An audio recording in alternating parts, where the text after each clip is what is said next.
Hello viewers, welcome to Earthbondhon YouTube channel. I am Mohammad Rahman Shohag with you. In this video, now I am showing you how to make two-way switch intermediate connection wiring diagram.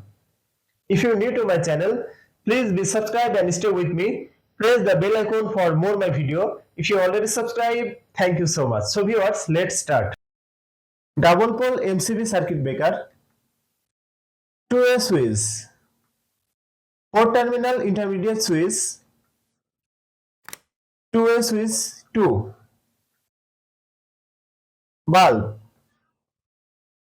phase connection to MCB, neutral connection to MCB circuit breaker neutral point, phase connection outgoing from MCB circuit breaker and connect to 2way switch 1 common terminal, common connection to L1 and L2 terminal between 2way switch 1 and intermediate switch, common connection between intermediate switch and 2way switch 2 L1 and L2 terminal.